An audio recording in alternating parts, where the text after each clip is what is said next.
Blair Dogman.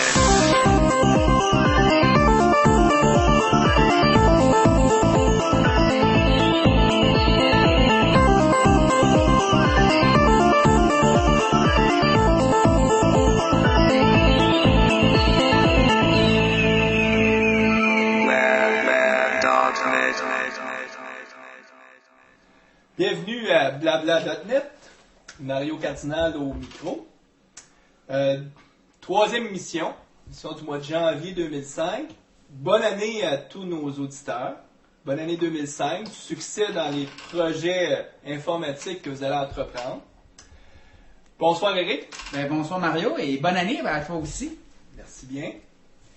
Écoute Eric, comment a été ton Noël? Mon Noël s'est très bien passé. Comme d'habitude, je l'ai passé en famille. Ça a été une belle rencontre. Puis, je dois avouer que j'ai pris un peu de repos de mon ordinateur et de mon écran. Ça fait un peu différent des fois de faire des activités comme du ski, de la raquette. Ça change les idées. Ça fait tout. En tout cas, c'est jamais mauvais de prendre un petit break. Écoute, Eric, j'imagine cette semaine de la formation encore. Toutes les fois que je te vois dans la question, tu dis oui, cette semaine, je suis en train de donner un cours. Oui, exactement. Et là, cette semaine, je donne demain le cours sur WMI, les technologies de Windows Management Instrumentation que Microsoft a dans son produit Windows. C'est une librairie de programmation pour pouvoir gérer des postes Windows, autant pour l'inventaire que pour la gestion des capacités des postes. Quelque chose d'autre particulier qui s'en vient prochainement pour toi? Oui, je vais bientôt faire ce qu'on appelle une conférence sur Visual Studio 2005 et là, la date n'est pas encore déterminée, mais ça devrait venir, c'est dans l'air. Là. Ça va être où cette conférence-là? Ça va être dans les bureaux de Microsoft probablement. Il va y avoir plus de détails à venir. C'est beau. Écoute, moi de mon côté, c'était un Noël en famille avec mes quatre enfants. Pour ceux qui ne sauraient pas, j'ai quatre petits-enfants. Ça doit faire des belles réunions de famille, ça. Pas besoin d'inviter. La parenté élargie. 4 enfants, 2 ans, 4 ans, 6 ans et 9 ans. C'était bien plaisant. On a profité pour aller jouer dehors, puis se promener un peu, aller voir la famille et tout. Mais on est revenu en force là, en janvier, soit autant au travail, parce qu'au ministère de la Justice, il y a une livraison là, qui s'en vient dans les prochaines semaines là, de tout un environnement Microsoft. On remplace nous un mainframe par un ensemble de serveurs.net, puis ça s'en vient, on est proche de la livraison, donc là, c'est l'effervescence du travail, c'est pas ça qui manque. Puis en plus de ça, des présentations. Je suis allé lundi au Vermont. Oui, j'ai entendu dire, j'ai lu sur le blog de Julia Lerman que tu étais une petite star là-bas. Non, j'oserais pas dire ça, mais c'était une bonne présentation. Là. J'ai parlé sur Enterprise Library. Puis, je pense que le sujet est intéressant. C'est pour ça que les gens répondent positivement à la présentation. C'était quoi ton sujet? Enterprise Library, qui est la prochaine, une librairie que Microsoft est en train de développer, qui va sortir d'ici un mois ou deux, pour favoriser ou simplifier le développement d'applications en entreprise. Donc, par exemple, si tu as besoin de faire du logging ou si tu as besoin de faire, mettre en place du caching dans ton application, c'est des application blocks que Microsoft a fourni gratuitement. En février, début février, je vais aussi faire une présentation, je pense que c'est avec le groupe d'utilisateurs Visual Studio à Montréal, puis le groupe d'utilisateurs d'architecture, ça va être sur le .NET Remoting. Je sais que c'est une présentation qui est liée avec tout le groupe de formation là, pour la certification. Exactement. Donc ça s'en vient aussi. Moi aussi, j'en donne une pour eux.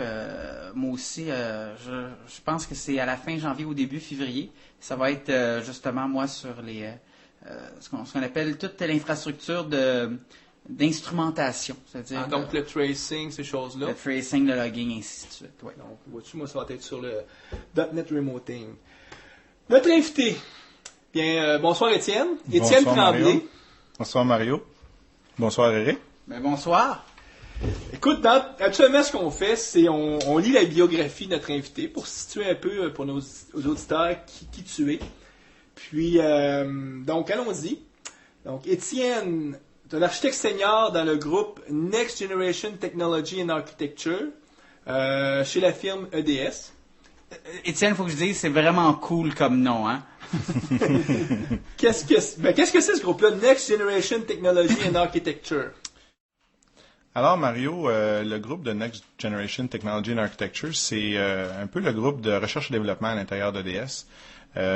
On s'occupe des technologies N+1. Donc, si tu te mets en situation, la technologie N, ce serait Visual Studio 2003, disponible actuellement. Puis les N+1, c'est ce qui s'en vient dans le futur.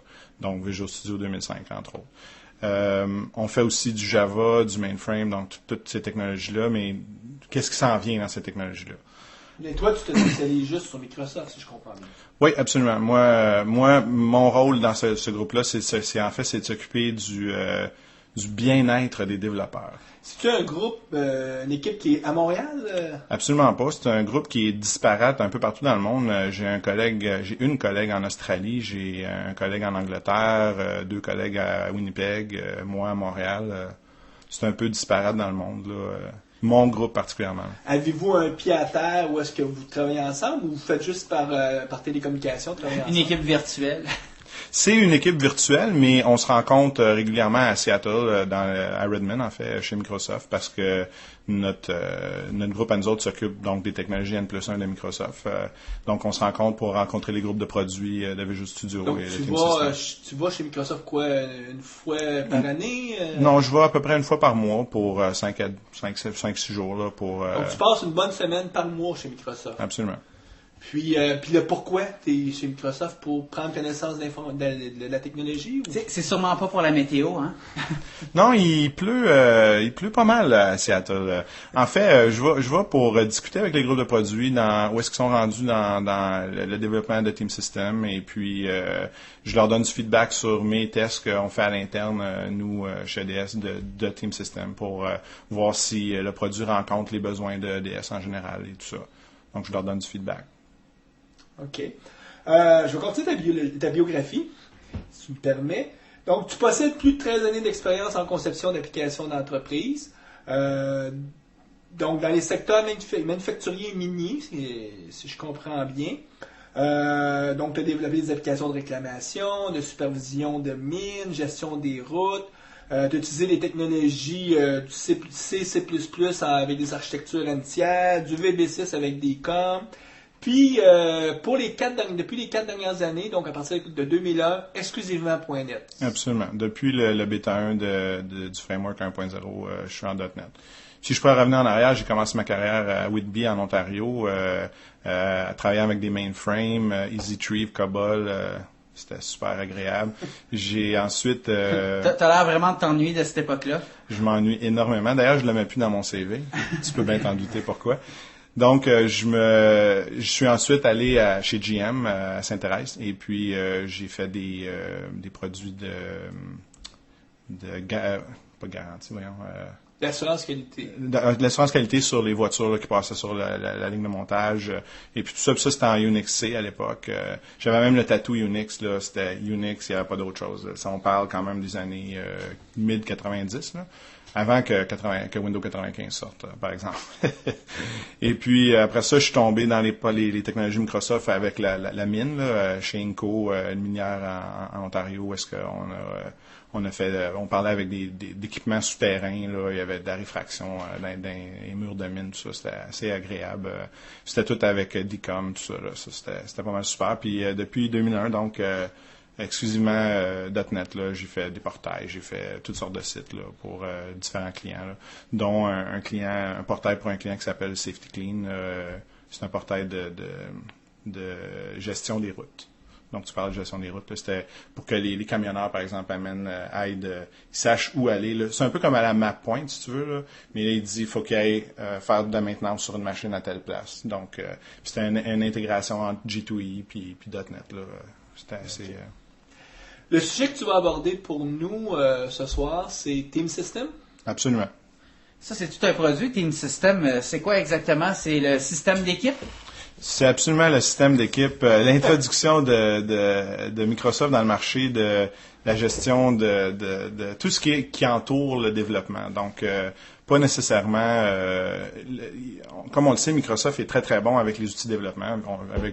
Depuis VB6, même avant ça, leurs outils de développement sont très forts, mais c'est souvent une personne.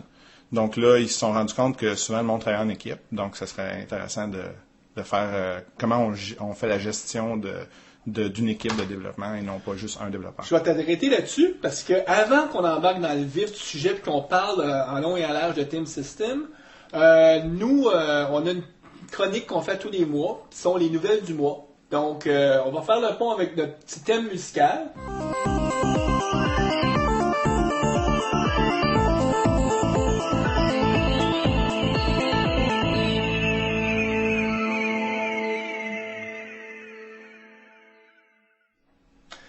Les nouvelles du mois.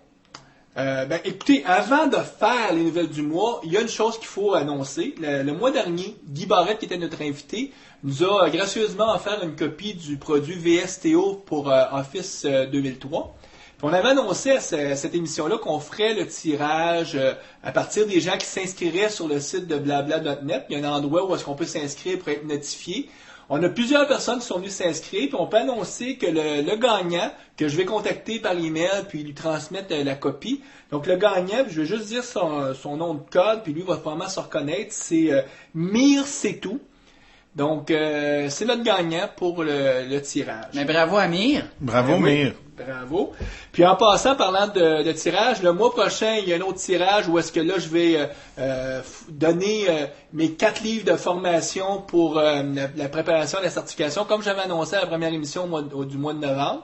Donc ça s'en vient. Puis il va y avoir d'autres tirages aussi subséquents dans l'année. Donc, ayez pas peur. Allez vous inscrire sur le site de blabla.net pour être dans la liste de ceux qui pourraient être tirés. Puis, parlant de ayez pas peur, on n'a pas l'intention de vendre cette liste-là, de fournir vos adresses e-mail. On vous demande juste votre adresse e-mail. On ne veut même pas avoir votre nom. Le but, c'est surtout juste vous notifier qu'il y a une nouvelle émission. Donc, c'est le seul envoi par email que vous allez recevoir pour nous. Puis, ça vous donne surtout la chance de pouvoir gagner des prix qui sont quand même pas négligeables. D'ailleurs, Mario, d'après ce que j'ai pu entendre dire, on a commencé à recevoir nos premiers emails d'encouragement. Oui. Effectivement, ça me surprend, ça m'encourage, je trouve ça intéressant. Donc, ayez pas peur, pas forcément pour nous encourager, mais vous pouvez nous contacter, nous poser des questions. On va essayer de faire en sorte de répondre le plus possible à vos besoins ou nous donner des suggestions, des sujets que vous voudrez qu'on aborde. On est ouvert à tout ce que vous pouvez nous dire. Puis Mario, avec tous les experts que tu vas avoir dans les prochains mois, tu vas avoir du monde pour répondre à ces questions-là. Oui, en tout cas, je devrais. Puis moi, je pourrais à ce moment-là dire, par rapport à telle question, je pourrais attendre et la soumettre à des experts qui souvent ont des connaissances beaucoup plus ferrées que moi sur les sujets. Revenons aux nouvelles du mois. Donc, mon cher Eric, qu'est-ce qui t'a frappé ce mois-ci, là, puis qu'il faudrait que nos auditeurs sachent? Mais comme tu sais, Mario, nous sommes maintenant rendus en 2005. On vient de changer d'année dans notre calendrier. Et donc, c'est le temps des rétrospectives. Et sur le web, on retrouve justement toutes sortes de rétrospectives sur l'année 2004 qui a eu lieu. Et beaucoup de sites, justement, ont analysé la performance de Microsoft durant la dernière année pour finalement s'apercevoir que Microsoft, durant la dernière année, a quand même développé plusieurs produits, mais les gros produits, ceux qu'on attend depuis déjà bien longtemps, eh bien, ils sont encore à attendre. Alors, c'est quoi les gros produits qu'on attend? Ben, c'est les produits comme Visual Studio 2005, SQL 2005 et naturellement Windows Longhorn. Ce qui fait dire à beaucoup d'analystes, notamment Paul Thurrott du site WinInformant, que Microsoft est peut-être une compagnie où est-ce qu'on a des produits beaucoup plus gros, beaucoup plus complexes, et donc ça devient de plus en plus difficile pour Microsoft de sortir des produits à temps et des produits qui vont avoir, comme on dit, une valeur ajoutée intéressante pour les individus, parce qu'il y a tellement de temps qui se passe que souvent les plus petits produits agiles, des fois, vont dépasser la solution de Microsoft. Si je te comprends bien, Microsoft, leurs produits sont tous dépendants un entre l'autre, puis ça fait en sorte qu'à un moment donné, ils ont même un certain immobilisme parce qu'il faut attendre qu'un autre soit fini. Puis... Mais c'est parce que c'est des produits qui forment la base de toutes les versions futures de beaucoup de leurs produits. Donc, c'est sûr qu'il y a beaucoup de produits qui sont interreliés actuellement jusqu'à ce que, quand ils vont sortir ces produits-là de base, après ça, il y a beaucoup de versions de leurs autres produits qui vont évoluer beaucoup plus rapidement parce que ces produits de base-là vont être là. C'est exactement ça. Alors, il y a un lien justement sur la page web pour aller lire justement l'historial de Paul Thurrott là-dessus. Aussi, d'autres petites nouvelles, il y a un nouveau produit que Microsoft a sorti, un produit anti-spyware. Ils ont acheté l'année dernière, vers la fin de l'année, une compagnie qui s'appelle Giant qui faisait justement un anti-spyware. Et Microsoft ont repackagé, si je pourrais dire entre guillemets, le produit. Ils l'ont renommé Microsoft Anti-Spyware. Et là, il est en bêta. C'est offert gratuitement pour le moment. On ne sait pas exactement si ça va être payant ou gratuit dans le futur. Une chose est certaine, c'est un produit qui fait ses preuves. J'ai eu justement un étudiant aujourd'hui qui était dans ma classe qui m'a dit c'est pas un deux de pique, là, il m'a dit il a utilisé ça sur son système à la maison. Et il était tout surpris de voir, lui qui pratique la sécurité informatique, qu'il y avait 4 spyware cachés sur sa machine. Oh, là, tu... Non, il y en avait 2. 2? 2. C'est Étienne qui en avait 4. C'est moi qui en avais 4, absolument, Eric. Moi, quand je l'ai installé, il s'est révélé que j'en avais 4 d'installer sur mon laptop. 4, là, m'intriguer, je pense que je vais aller le downloader, je vais l'installer. Ça va peut-être être le quiz du mois prochain. Combien de spyware qu'il y a sur ma machine? Parce que si j'arrive, je vais même 28, je vais avoir l'air d'un beau... Moi, j'ai 2 postes. J'ai un laptop et j'ai un poste à la maison. Et moi aussi, je suis un peu curieux de savoir combien j'en ai. Alors, je vais télécharger et je vais vérifier ça. Ce que je sais, c'est que... Parce que, bon, probablement que vous vivez tout ça. Là, je m'occupe de l'informatique de tous mes beaux-pères, beaux-parents. Je sais qu'eux autres, ils ont beaucoup de... En tout cas, c'est un produit que je vais installer sur leur poste, ça c'est sûr. Mais là... Je vais probablement l'installer sur le mien aussi. Je suis vraiment curieux. Donc, puis je vous tiendrai au courant. Je vais vous dire qu'est-ce que j'ai découvert ou pas découvert. Et on pourrait lancer l'invitation aussi aux gens peut-être qui nous écoutent. S'ils veulent nous envoyer par courriel combien de spyware ils ont découvert sur leur machine, ça pourrait peut-être être intéressant à partager. Faire une statistique Moi, il y a une chose que j'ai lue qui m'a frappé. Moi, je me suis plus intéressé à ce qui s'en vient dans l'année 2005. Souvent, on fait les rétrospectives, mais on fait aussi les pronostics. Qu'est-ce que va être l'année 2005? Puis moi, il y a un pronostic qui m'a frappé où les gens disaient que l'année 2005 va être l'année du wiki en entreprise. Le wiki, pour ceux qui seraient peut-être moins familiers avec l'outil, c'est essentiellement une technologie qui permet de rendre le web pas juste en lecture, mais en lecture-écriture. C'est-à-dire qu'un site web peut être autant éditable par les utilisateurs. Tous les utilisateurs peuvent modifier le contenu des pages. Puis donc c'est une technologie très simple, qui peut être très puissante, puis qui repose sur le concept que les gens vont être de bonne volonté, ils ne détruiront pas les contenus pour le plaisir. De toute façon, le produit garde tout un historique, donc tu es toujours capable de revenir puis remettre les pages s'il y aurait eu quelqu'un qui aurait été malveillant. Puis c'est une technologie qui semble, en tout cas, qui fait de plus en plus ses preuves. Il y a même une version qui fonctionne sur ASP.NET qui s'appelle FlexWiki, que Microsoft ont développé puis qui ne vendent pas parce qu'ils l'ont donné dans le domaine public. Donc, tout ça pour dire que l'année 2005 va peut-être être l'année du wiki en entreprise. C'est bien ça quand même. On va voir. En tout cas, moi, je sais que je vais probablement vous tenir au courant aussi. Je vais expérimenter beaucoup avec FlexWiki dans les prochaines semaines, prochains mois, parce que, bon, je m'occupe du site web à l'école de mon fils, puis on cherche une technologie pour leur permettre aux enfants de pouvoir éditer aisément leur site web. Puis moi, j'ai l'intention de leur installer ça. Forcément, vu que je suis dans une école, je vais probablement leur mettre en mode intranet parce qu'on ne veut pas leur donner visibilité sur Internet à tout ce que les enfants peuvent écrire. Pas parce qu'on a peur qu'il y a des fautes de français, mais beaucoup plus qu'on a peur pour toutes les capotés qui font des attaques auprès des enfants. Donc, dès que tu t'occupes d'un site web dans une école, c'est toujours une préoccupation que tu as. Là, c'est malheureux, mais c'est la réalité. Aussi, le mois passé, j'ai parlé d'un nouvelle de MSN Desktop Search. Oui, l'outil de recherche de Microsoft. Que j'essayais, parce que j'avais essayé avant Google, puis en tout cas, j'aimais pas parce que je trouvais que Google créait beaucoup de brèches de sécurité. Donc, j'ai essayé MSN, puis je me suis tanné parce que MSN veut toujours t'abonner à 38 autres produits MSN qui m'intéressent pas. Puis j'ai redécouvert, parce que je le savais, mais je sais pas pourquoi je n'étais pas allé chercher, j'ai redécouvert le produit de Copernic, qui est une compagnie québécoise, basée à Québec. Donc, Copernic Desktop Search, j'ai installé et très satisfait, vraiment bon produit. Il y a une chose qui m'achalait, moi, c'est que si je faisais une recherche, puis je tapais « va sur le web », il m'envoyait pas automatiquement sur Google, il m'envoyait sur un autre site là, qui est jumelé avec Copernic. Puis j'ai aisément trouvé comment changer ça parce que bon, l'adresse URL du site était stockée dans un registre. Donc, je suis allé dans le registre, j'ai modifié pour que ce soit Google et je me retrouve à avoir le meilleur des deux mondes. J'ai mon Copernic pour ma recherche locale qui indexe, qui fait toute la recherche comme je veux. Puis quand je vais aller sur le web, je tombe sur Google. Même, j'ai pu dire Google en français, canadien français. Puis... C'est quand même bien. Donc, depuis 3 mois, tu nous fais des recherches sur les engins de recherche. Ben là, celui-là, en tout cas, je suis très satisfait à ce jour. Je pense pas que je vais changer, en tout cas, prochainement. Moi, si je peux t'en donner quelques-unes ben oui. nouvelles aussi.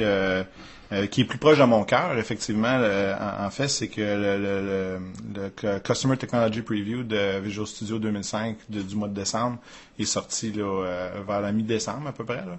Et puis, ça, c'est le dernier, le latest and the greatest de où est-ce qu'ils sont rendus avec Visual Studio 2005. Donc, c'est une version, comme c'est l'équivalent d'un bêta. C'est l'équivalent d'un bêta, mais la nouvelle philosophie de Microsoft, en tout cas, ça a l'air, c'est de montrer à tout le monde ce qu'ils font. Donc, au lieu d'arriver avec un produit en fin de ligne puis de dire c'est ça le produit.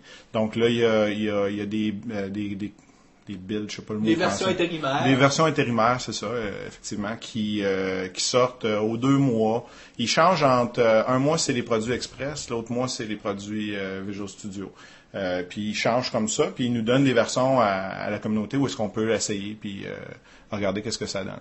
Est-ce que tu as d'autres nouvelles qui t'ont retenu ton attention? J'écoutais Channel 9 ce matin, puis on parlait de Wiki, tout ça tantôt, puis il y a aussi toutes les RSS. Là, juste une seconde. Channel 9, probablement qu'il y a beaucoup d'auditeurs qui ne savent pas c'est quoi. Eric, comment tu me décrirais ça, Channel 9, pour ceux qui ne sont pas familiers? Alors, Channel 9, c'est une initiative qui a été faite par quelques développeurs chez Microsoft qui trouvaient que la compagnie n'était pas assez transparente. Donc, c'est un site web sur lequel on va retrouver, si je pourrais dire, non pas la ligne du parti officiel de Microsoft, mais c'est des vidéos faites par quelques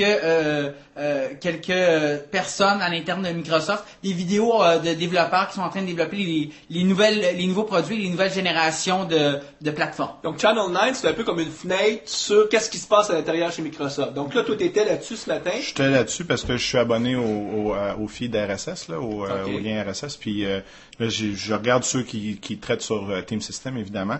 Mais ils ont fait le tour du groupe de produits qui s'occupait de Visual Studio Core. Puis il y a un qui s'occupait de ça, puis il mentionnait qu'ils ont intégré dans la page de départ de Studio, là, la page qui arrive quand on démarre Studio, qu'on va pouvoir choisir un lien RSS, puis ça va nous amener les nouvelles qu'on veut directement quand on va partir. Donc, ça va être un RSS reader, dans le fond. Donc, ça peut être intéressant pour du monde qui veut, par exemple, avoir les nouvelles de MSN ou tout ça, parce que RSS, c'est quand même pas mal, la syndication, il s'est rendu pas mal gros là, sur Internet actuellement. Le monde ne veut pas avoir à aller sur 10 sites.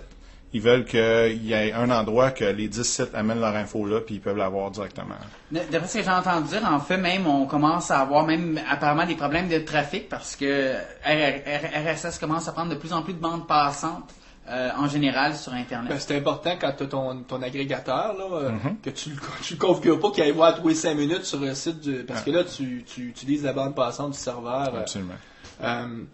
Je t'avouerai que je suis pas trop épaté, moi, par cette nouvelle-là, parce qu'il existe déjà des add-ins pour Visual Studio 2003 qui sont des RSS agrégateurs. Okay. Donc, c'est quelque chose qu'on peut faire. Si tu fais une petite recherche sur Google, tu peux en trouver un. Donc, s'il y a quelqu'un qui en a besoin demain, là, qui voudrait voir dans son Visual Studio c'est tout ce qu'il lit avec RSS, ben, il peut l'avoir automatiquement. Le problème avec ces outils-là, souvent, c'est qu'ils ne tiennent pas compte qu'à l'intérieur des corporations, il y a des proxys, puis ça marche pas. Il y en a beaucoup de ces produits-là qui marchent pas. Faut que ça soit intégré avec ton browser, que ce soit IE ou un autre, là, pour qu'il passe à travers le proxy de ton entreprise pour aller chercher les affaires sur Internet. Souvent, ça marche pas. Par exemple, de 2003, moi, je suis jamais capable d'aller chercher rien. Okay. Toutes les nouvelles Internet, ça fonctionne pas. Parce que l'agrégateur de nouvelles dans le 2003, il passe pas par IE pour aller chercher pour aller sur Internet. Il essaye d'aller directement. Ce qui marche pas dans les entreprises. Je sais que moi, l'agrégateur RSS que j'utilise, c'est NewsGator, qui s'intègre automatiquement dans Outlook. Puis je peux vous dire, au ministère de la Justice, en tout cas, c'est bardé tout azimut au niveau de la sécurité. Puis il va chercher mes... Moi, j'utilise Sharp Reader, puis ça fonctionne aussi, là, parce qu'il va chercher tes propriétés de proxy. Là, puis, c'est ça. Donc, ceci étant dit, est-ce que tu as d'autres nouvelles, Eric? Ben, peut-être une dernière nouvelle, mais malheureusement, elle n'a pas peut-être beaucoup rapport avec Windows. Naturellement, cette semaine, on est à la mi-janvier. C'était naturellement la semaine d'annonce pour le Macintosh, parce qu'ils font naturellement leur show annuel. Et puis, naturellement, ils ont annoncé, on voit que la compagnie Apple, justement, se diversifie un peu et elle n'a pas seulement annoncé des ordinateurs, elle a annoncé beaucoup d'équipements électroniques, notamment leur petit iPod qui devient de plus en plus populaire. Donc, la compagnie va peut-être se redéfinir comme étant un fabricant de matériel plutôt qu'un fabricant d'ordinateurs. Et ils ont quand même annoncé un nouvel ordinateur. Ils ont annoncé quand même un mini iMac, où est-ce que tu as une sorte petits Macintosh miniatures pour pas cher finalement, pour à peine 500-600$. Mais ça vient avec rien, pas de clavier, pas de souris, pas d'écran. C'est une boîte carrée. Il y a quelqu'un, justement, ce matin au ministère de la Justice qui me montrait ça. Il dit, c'est quoi ça? Il dit, une boîte carrée. Il dit, non, c'est un Mac. Là, je regarde vite, ah oui, il y a le logo de l'Apple. Puis là, il commence à m'expliquer que c'était pas cher, mais c'était... Mais faites-en pas, ça a juste besoin d'un clic de souris. Mais il faut... reste que Macintosh, faut pas dénigrer ce qu'ils font, ça fait avancer l'état d'informatique.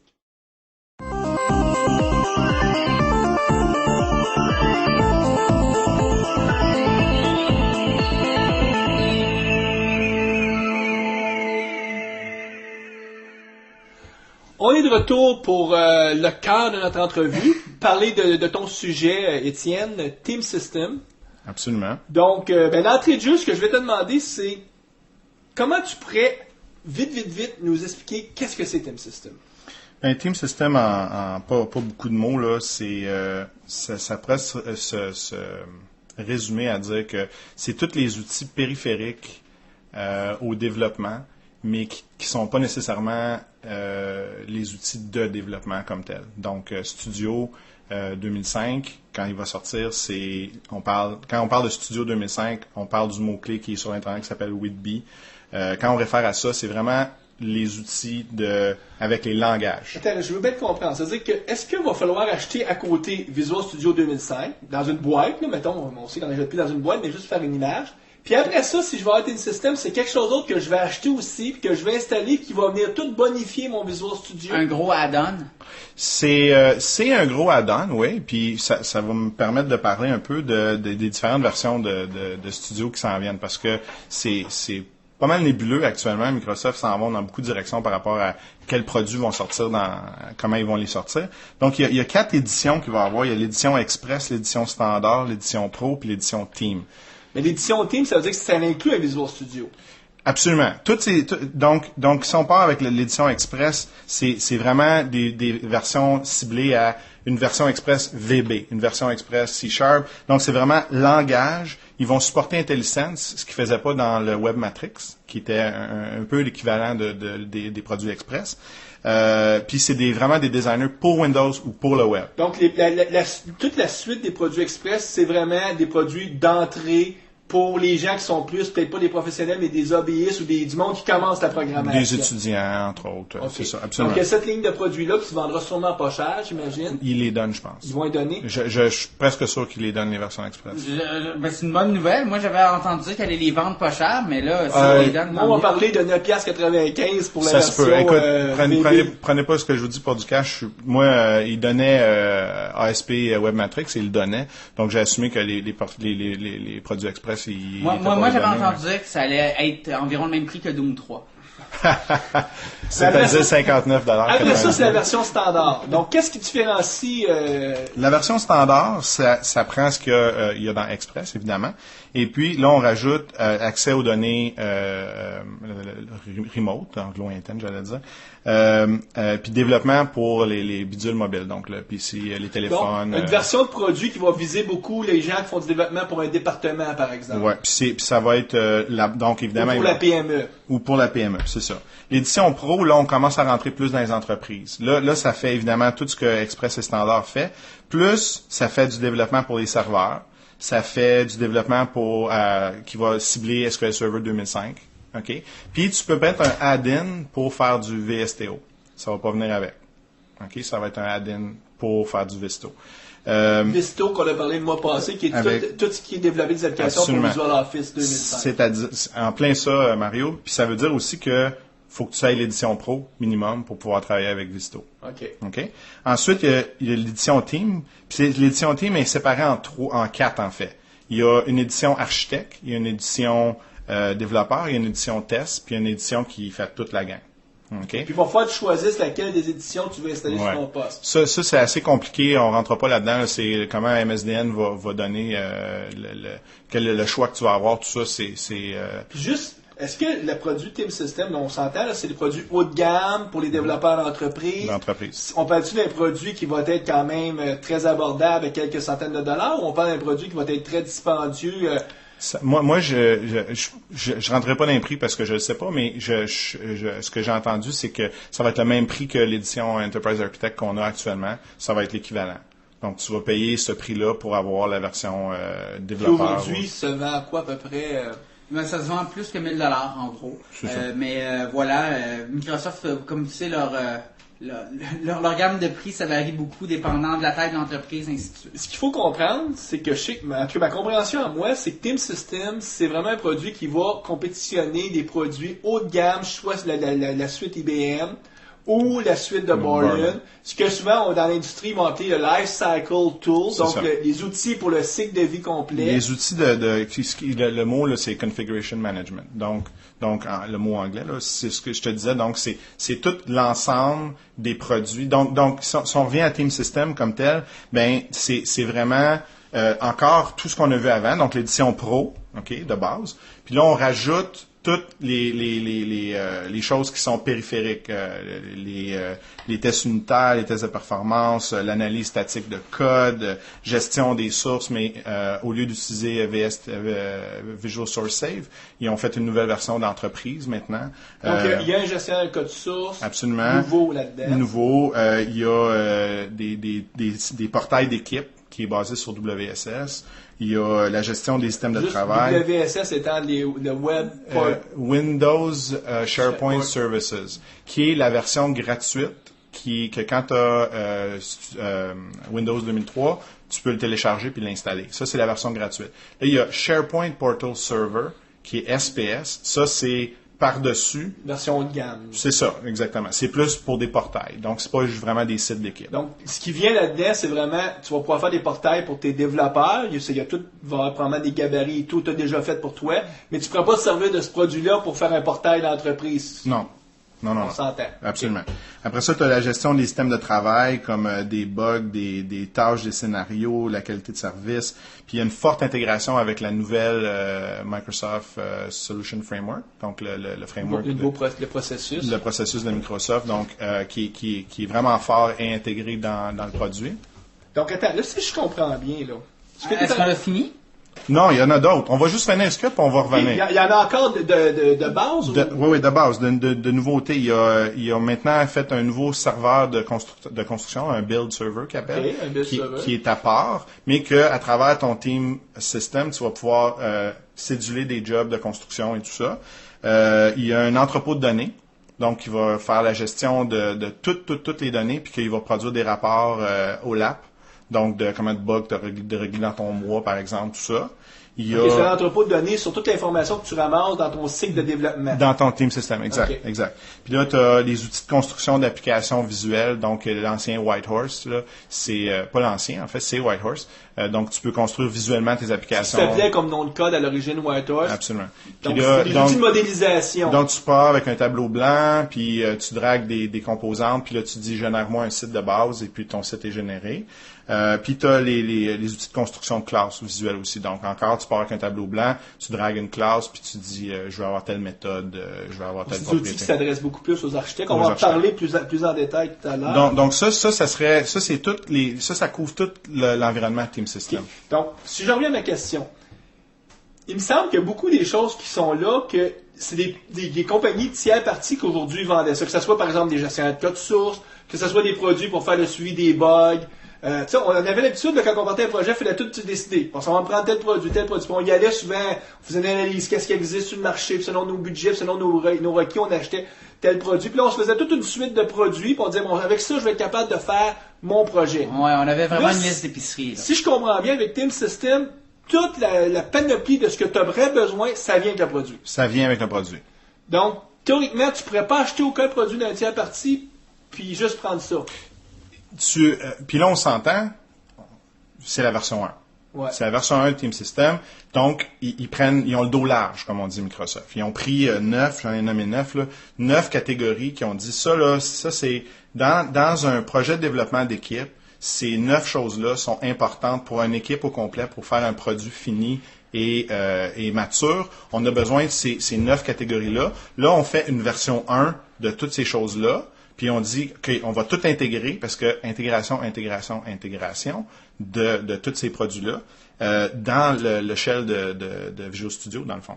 Okay? Ce qu'avant, on avait des tierces parties qui avaient des produits. Ils s'intégraient avec Studio assez bien. Il y en a d'autres pas. Il y en a d'autres qui étaient externes.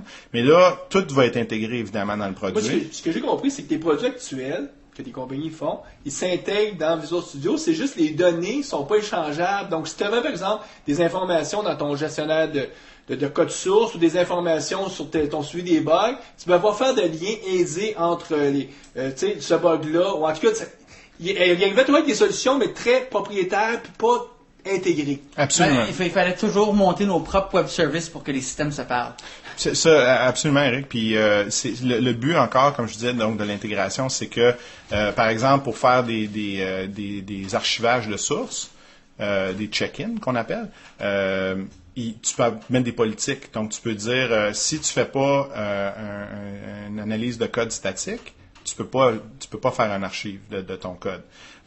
Donc, évidemment, faut que le produit soit là. Faut que Studio sache que le produit est là pour pouvoir prendre une décision que tu n'as pas le droit de faire ça. Là, tu as utilisé un terme un peu fascinant. Tu as dit analyse de code statique. C'est quoi la différence entre l'analyse de code statique et l'analyse de code dynamique?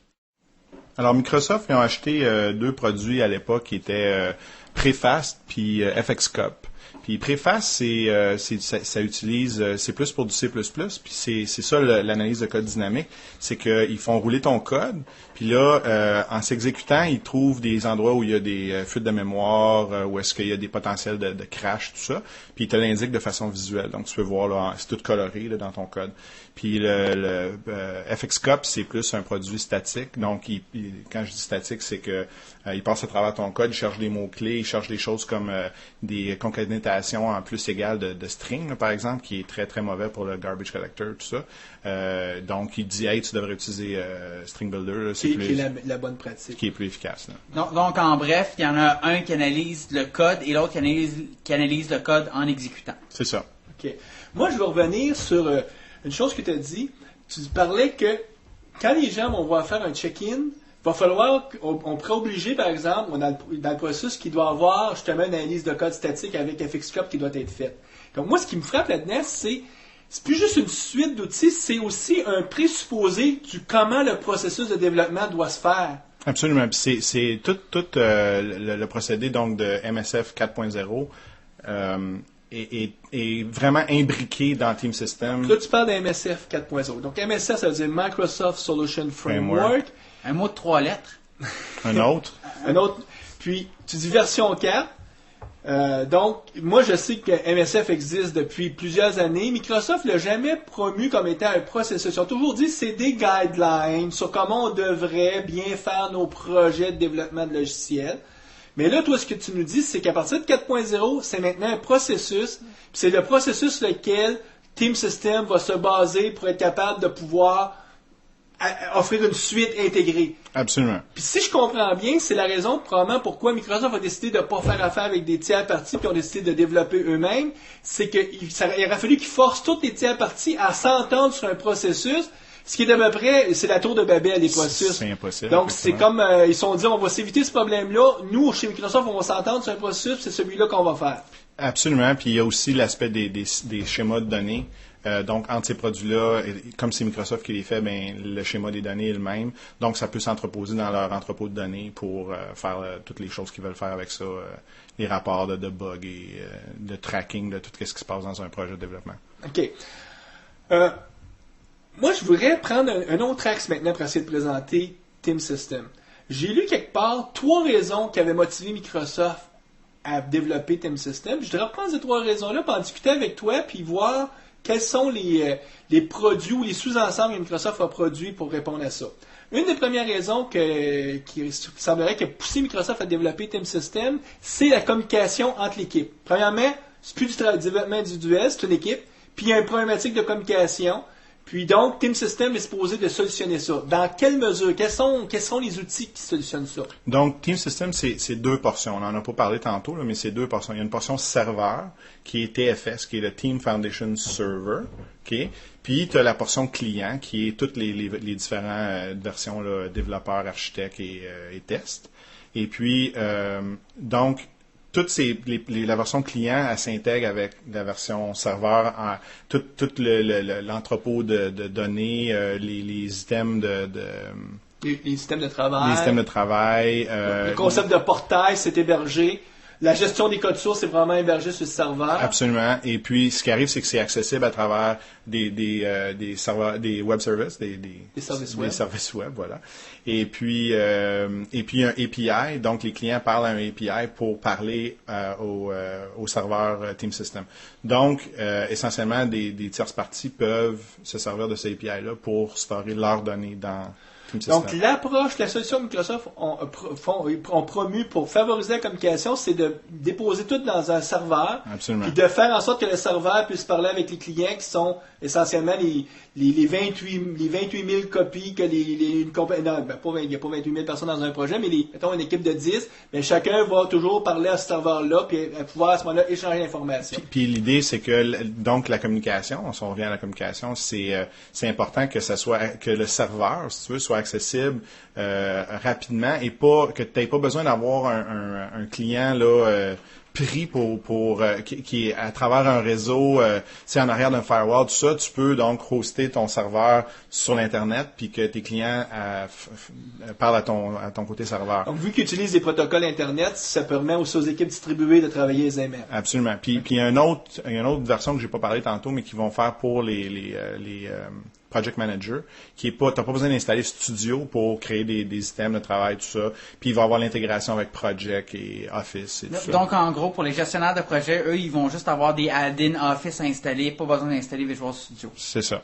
OK. Puis on a dit, je résume, il y a une partie serveur qui permet toute la communication entre l'équipe, qui va se héberger le gestionnaire de code source, qui va héberger tous les portails, qui va héberger tout ce qui touche finalement les systèmes de travail. Les systèmes de travail. Donc la base de données, donc la connaissance sur les différents items de travail qu'on crée dans le cours du cycle de développement. Puis il y aurait les parties clients en 4 serveurs. Donc, 3 qui sont des variantes de Visual Studio, soit la version pour les gens de QA, la version pour les gens d'architectes, la version pour les gens de développeurs. Ou la version complète. Oui, il y a une 4e version qui est la complète. Ou une autre version qui ne sera pas Visual Studio, mais qui va être pour les gestionnaires. C'est ça. Ceci étant dit, est-ce qu'on est obligé d'installer la partie serveur ou on pourrait complètement pas l'installer et utiliser les parties clients seulement? On n'a pas besoin du serveur. C'est conçu en fonction que si tu peux, comme à l'époque on avait Enterprise Architect qui avait tout dedans, tu peux prendre la version toute de Team System et pas du tout l'intégrer avec serveur, mais tu vas avoir donc toutes les tests unitaires, toutes les choses qui s'attaquent plus aux développeurs. Donc, en résumé, si je comprends bien, on va pouvoir travailler avec Team System sans le serveur, ce qui va devenir une sorte de individual system, contrairement à Team System. Ça signifie qu'on va pouvoir faire des choses comme les tests unitaires, on va pouvoir faire les concepteurs de classes, les class designers, tout ça. Et ça va continuer de fonctionner. Comme on le faisait actuellement. Okay. Puis là, tu pourrais, par exemple, travailler avec la version Visual Studio qui vont encore livrer, hein? Absolument. J'ai bien compris. La version d'entreprise qu'ils font pour Team System est intégrée avec SQL Server. T'as plein de nouvelles fonctionnalités comme le mise en tablette qui est que tout le monde parle, là, c'est la grosse affaire que d'autres produits font, là, mais essentiellement tu vas pouvoir quand tu es en train de travailler sur quelque chose, tu vas pouvoir le mettre sur la tablette. Littéralement, là, tu le mets sur la tablette. Puis tu prends c'est une forme de check-in, mais dans ton propre c'est un check-in privé. C'est un check-in privé. OK? Puis t'as comme l'étiquetage du branching qu'il n'y avait pas avant dans ça. Puis donc Visual Source Save 2005 va shipper avec ces produits-là aussi. Tu vas pouvoir t'en servir comme une petite équipe si tu veux pas avoir la grosse affaire d'entreprise. Pour les gens comprennent bien, Team System Foundation, c'est un autre gestionnaire de code source très sophistiqué, puis il va toujours avoir Visual Source Save qui va shipper, puis que tu pourras utiliser si tu es en mode juste client. C'est ça. Ça m'amène à l'autre raison. Microsoft, une des choses pourquoi ils ont développé Team System, c'était pour améliorer la qualité du logiciel que tu produis. Puis ça c'est le deuxième pilier, ça. Deuxième pilier, si je comprends bien. Puis ça, que tu sois juste client, pas de Team Server, donc pas les fonctionnalités de communication, tu les as toujours. Absolument.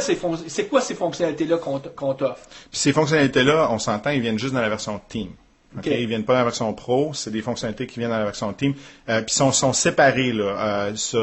Dans Team Architect, par exemple, t'as plus les outils de construction de visuels là, qu'on entend, de classe, puis de tout le développement d'entreprise. Ce que fait un architecte habituellement. Absolument.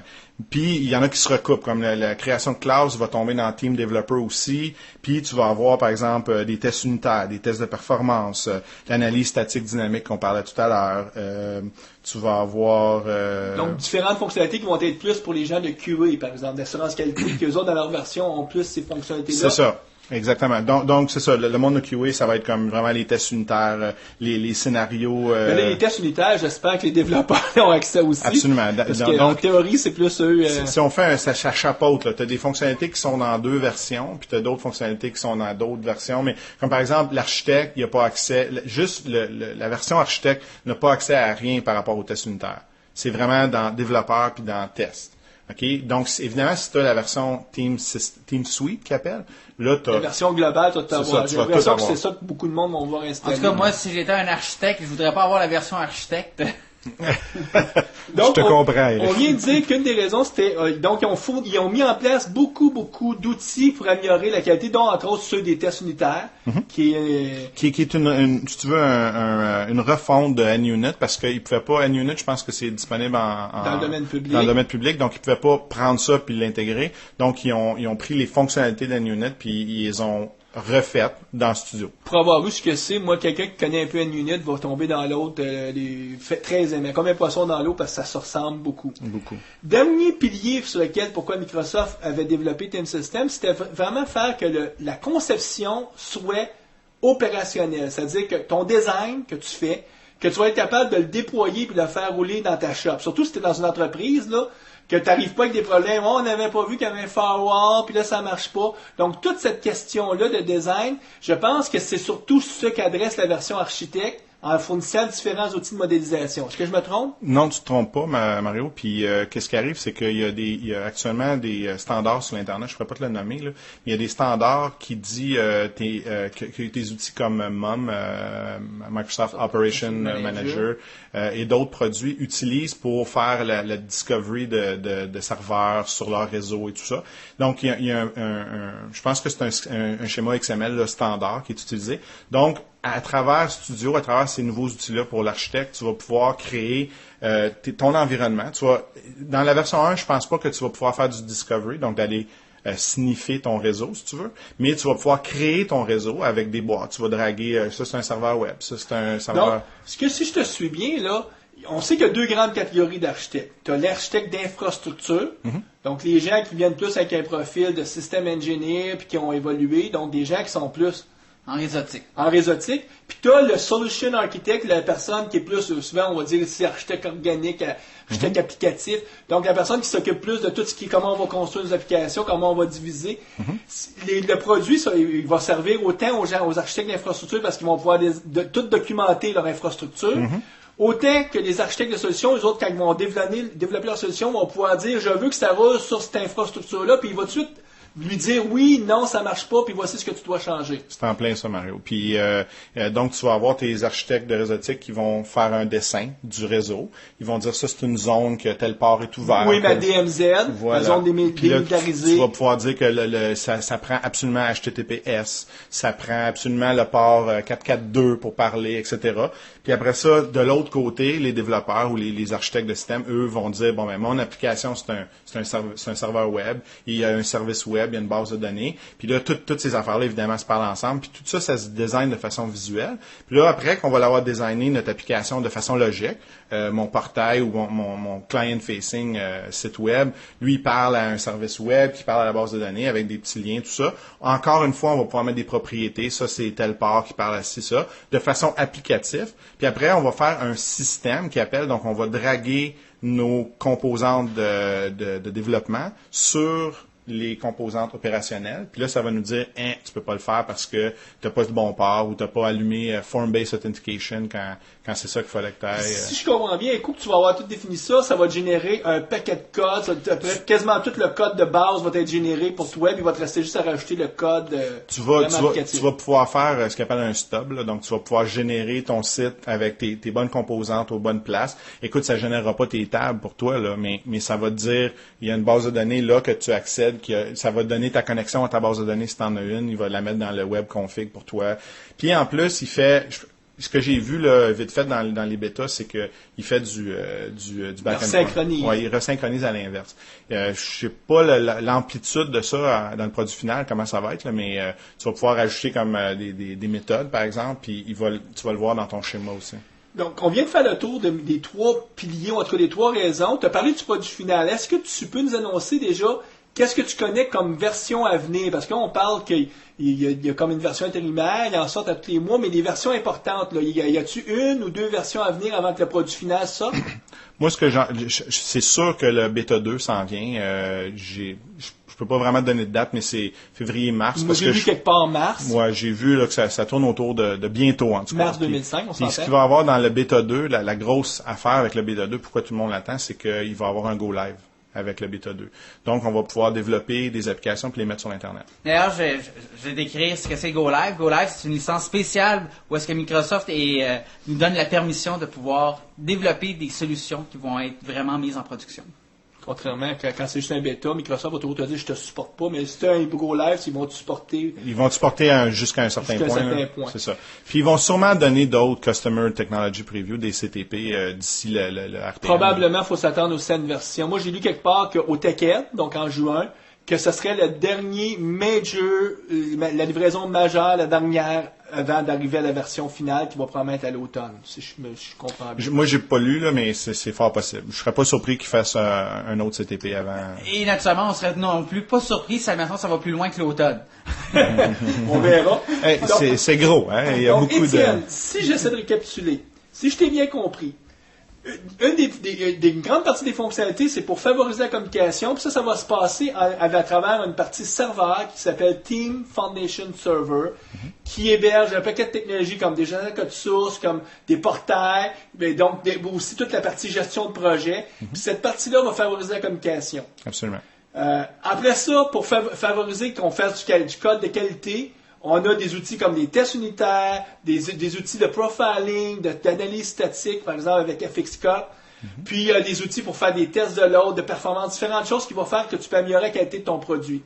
Et enfin, pour s'assurer qu'on puisse le déployer puis le faire rouler dans notre shop, on a tout ce qu'il faut pour vraiment être capable de faire de la conception orientée pour le déploiement, pour l'opération. C'est en plein ça.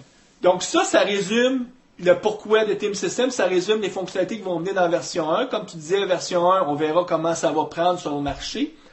Moi, je pense à ce stade-ci, on pourrait arrêter de parler de Team System puis faire une de nos chroniques qu'on fait tous les mois, qui sont essentiellement la chronique sur les chroniques du mois, les livres, les sites web et tout ça. Donc, thème musical.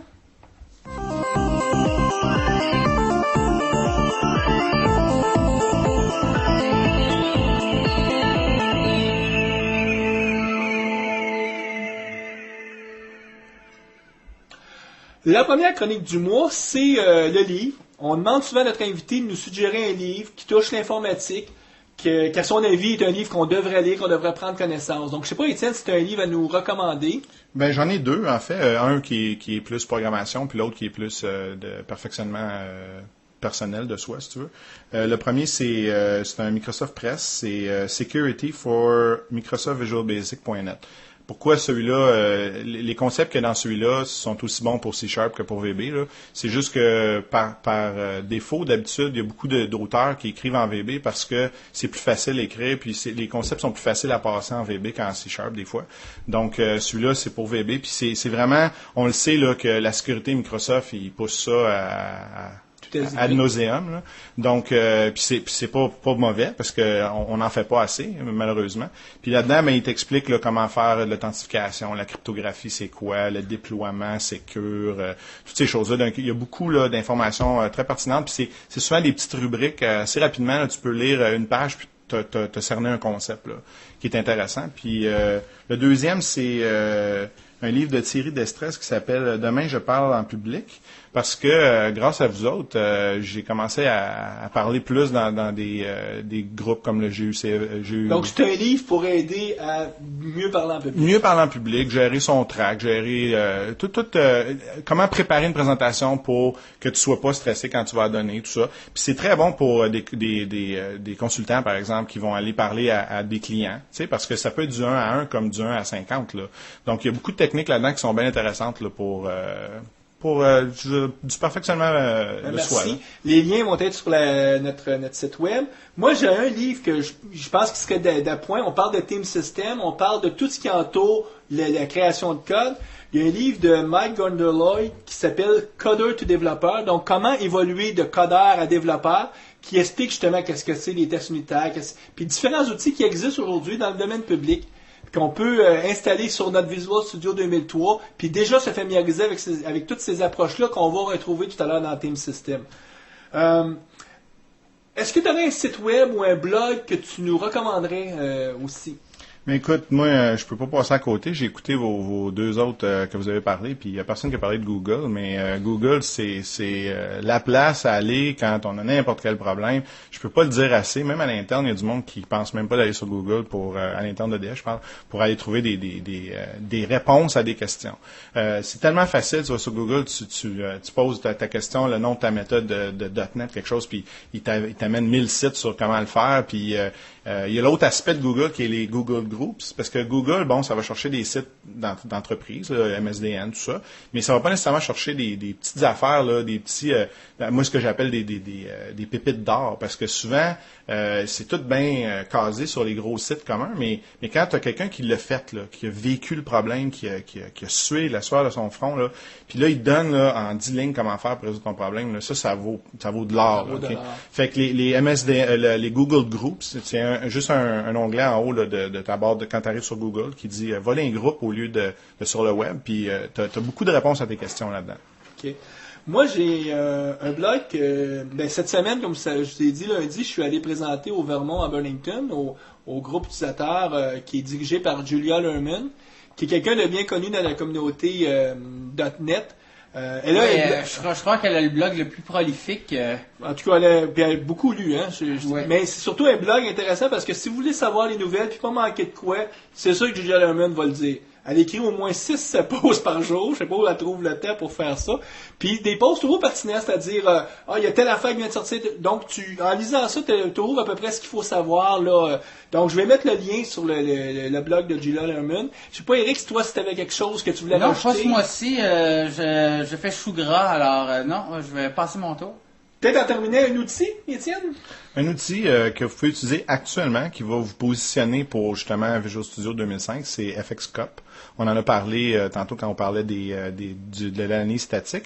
C'est un produit qui a été développé sur God.NET. C'est un produit qui a été développé par des personnes à l'interne de Microsoft, qui est disponible, je pense, sont en version 1.31.12, là, je sais pas quelle version qu'ils sont. Ça s'intègre avec Studio 2003. Puis ça va faire exactement la même fonctionnalité que la version qui va être dans 2005, mais c'est comme un tierce partie, même si c'est Microsoft qui l'a fait. Donc, je vous recommande fortement de le télécharger, de l'installer, puis de passer à travers votre code, parce qu'il va vous donner beaucoup de choses sur votre code que vous vous rendez pas compte que vous faites. Puis il y a beaucoup de choses qui sont en dehors, là, que t'es là, puis tu regardes ça, puis OK, c'est quoi ça? Puis tu peux dire ignore, puis il y a des choses qui sont vraiment pertinentes, comme des pointeurs, ou des choses qui sont ou comme je parlais tout à l'heure, là, des concaténations de string, il va donner des tips pour rendre ton code plus performant, puis mieux. Donc, je vous recommande fortement de télécharger ça. Ben, merci, Étienne. Encore là, le lien va être sur notre page. Écoute, Étienne, ça fait un plaisir. Je voudrais en profiter pour te remercier pour ta présence. Oui, ça fait vraiment merveilleux, Étienne. Je dois avouer que tu brilles par ta présence et je trouve que ta connaissance de Team System est extraordinaire. Eric, arrête. Eric, là. je pense que nos auditeurs vont nous écrire des mails en disant Eric s'en vient de plus en plus têteux. Alors moi j'aimerais aussi Mario et Eric vous remercier sincèrement pour m'avoir invité ici. Ça continue à lancer vers mes parler en public et puis j'apprécie beaucoup l'invitation. Mais en tout cas, j'ose espérer que pour les auditeurs, ça va les avoir aidés à comprendre ce qu'est le produit Team System puis dans quelle mesure ça pourrait les aider. Ben sur ça, on vous souhaite un bon mois et on vous revoit en février pour un prochain blabla.net.